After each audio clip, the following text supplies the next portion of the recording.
تو یہ جو شبہات پیدا ہوتے ہیں یہ ہماری اپنی کمزوری ہے کہ ہم نے ائمہ احناف کی کتب کا تفصیل سے مطالعہ نہیں کیا۔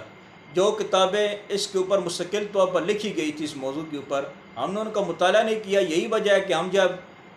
دیگر اماموں کا کتابوں کا مطالعہ کرتے ہیں اصول حدیث کے اوپر، تو ہم سے یہی غلطی ہوتی ہے کہ ہمارے ذہن میں اکثر اوقات یہ بات ذہن میں بیٹھ جاتی ہے کہ ائمہ احناف کا اصول حدیث کے اوپر یا تو کام موجود نہیں ہے، یا کہتے ہیں کہ کام تو ہے لیکن ائمہ احناف کے اصول حدیث اور محدثین کے اصول حدیث کے درمیان کسی قسم کا کوئی فرق جو ہے وہ نہیں ہے۔ یہ البتہ بات ضرور ہے کہ بہت سارے ایسے مقامات ہیں جہاں پر ائمہ احناف اور محدثین کے درمیان کوئی اختلاف نہیں ہے، اس میں کوئی شک نہیں ہے، لیکن بہت سارے ایسے مقامات بھی ہیں جیسے کہ خبر کی تقسیمات ہے یا دیگر خبر مرسل آئے گی، آگے دیگر اقسام آئے گی، ان کے اندر بہت بڑا فرق پایا جاتا ہے ائمہ احناف اور جو ہے وہ ان کے مقابلے میں محدثین کا۔ تو یہاں پر یہ چیز ذہن رکھنے کی ہے کہ جب بھی ہم احناف کی کتاب کا مطالعہ کریں، مثال کے طور پر ہدایہ ہے، شرح الوقایہ ہے، جو متأخرین علماء نے کتابیں لکھی ہیں، یا ہم متقدمین ائمہ احناف کی کتاب کا مطالعہ کریں، یا اس کے علاوہ جب بھی ہم سیاستہ کی کتابوں کا درس و تدریس کریں تو دلائل کو دیتے وقت ہم یہ بات ذہن میں رکھیں کہ ہم نے جو ہم دلیل دے رہے ہیں ہم نے اس کو احناف کے بیان کردہ اصول حدیث کے مطابق پرکھنا ہے، نہ کہ وہ شافعی المسلک اور محدثین کے بیان کردہ اصول حدیث پر پرکھنا ہے۔ جب طلباء اور مدرسین جب دلائل بیان کرتے ہوئے جب ان اصول حدیث جو محدثین نے بیان کیے ہیں، خصوصاً ابن جسکائی رحمۃ اللہ علیہ کی کتاب کو مد نظر رکھتے ہوئے جب دلائل کا مقارنہ کرتے ہیں احناف اور دیگر مسالک کا، تو وہ کہتے ہیں دیکھیں جی تو یہ تو حدیث جو ہے وہ ضعیف ہے، اس کو محدثین نے ضعیف کہا ہوا ہے۔ اس طرح کی باتیں ہوتی ہیں۔ اصل وجہ یہ ہے کہ ان کا اپنا نقطۂ نظر ہے، اس مسئلے کے اندر احناف کا اپنا نقطۂ نظر ہے۔ جس طرح وہ حدیث کے پرکھنے کے اندر جو ہے وہ احناف کا محتاج نہیں ہے، اس طرح احناف بھی حدیث کے معیار کے اندر پرکھنے کے اندر ان کے محتاج نہیں ہیں۔ دونوں کے الگ الگ اصول ہیں اور دونوں کے دلائل کو سمجھنے کے لیے دونوں کے اصولوں کو سامنے رکھنا چاہیے۔ اگر محدثین کے دلائل کو سمجھنے کے لیے اگر آپ صرف احناف کے اصول حدیث ہی سامنے رکھیں گے تو آپ کو شکوک و شبہات پیدا ہوں گے محدثین کی روایات کے اندر، اور اگر آپ احناف کے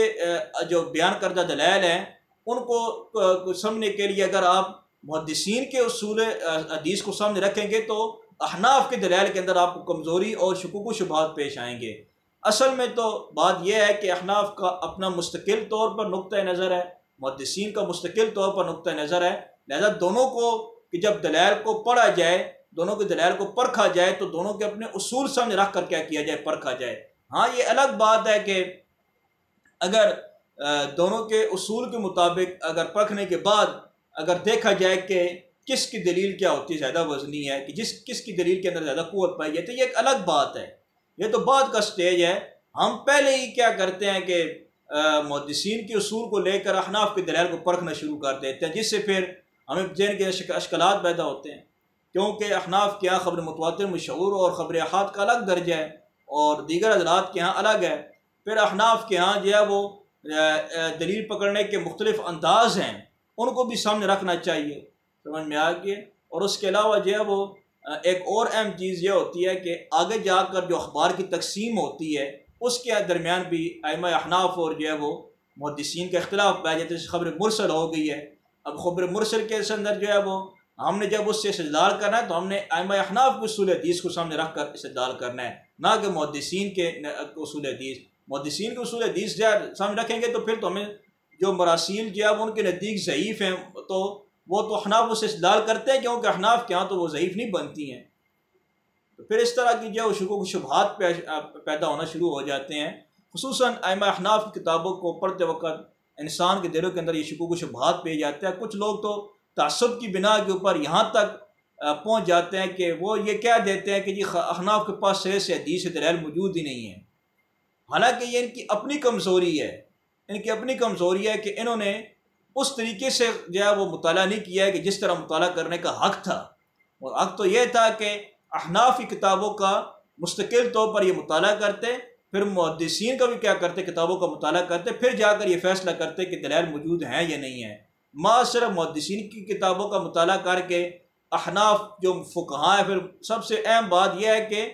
جو احناف کے ائمہ فقہاء جنہوں نے اصول حدیث بیان کیا ان کا تعلق متقدمین حضرات میں سے ہے۔ خیر قرون کے زمانے کے اندر یہ اصول کیا کیے گئے ہیں، یہ بیان کیے گئے ہیں، یا ان کے زمانے کے قریب قریب جو ہے وہ اصول بیان کیے گئے ہیں۔ اب ظاہری بات ہے جو اس زمانے کے اندر اصول بیان کیے گئے ہیں تو وہ خیر قرون کے زمانے کے زیادہ قریب بیان کیے گئے ہیں، اور جو بندہ خیر قرون کے زمانے کے اندر موجود ہے یا اس کے قریب ہے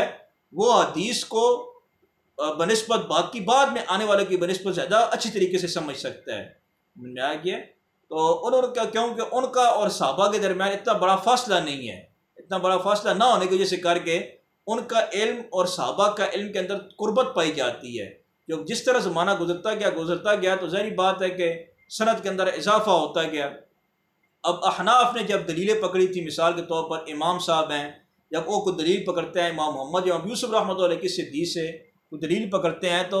ظاہری بات ہے کہ امام صاحب رحمۃ اللہ علیہ کا زمانہ خیر قرون کا زمانہ ہے،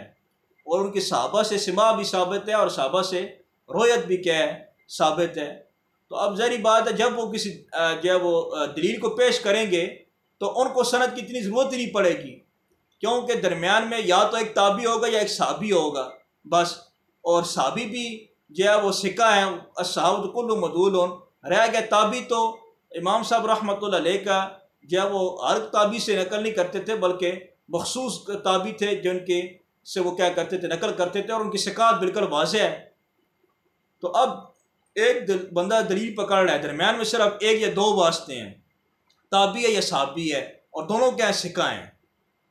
دونوں ثقہ ہیں۔ تو اب ظاہری بات ہے کہ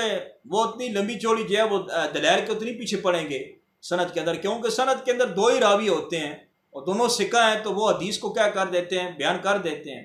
سمجھ میں آئے۔ لیکن جب امام شافعی رحمۃ اللہ علیہ کا زمانہ آیا یا ان کے بعد کے لوگوں کا زمانہ محدثین کا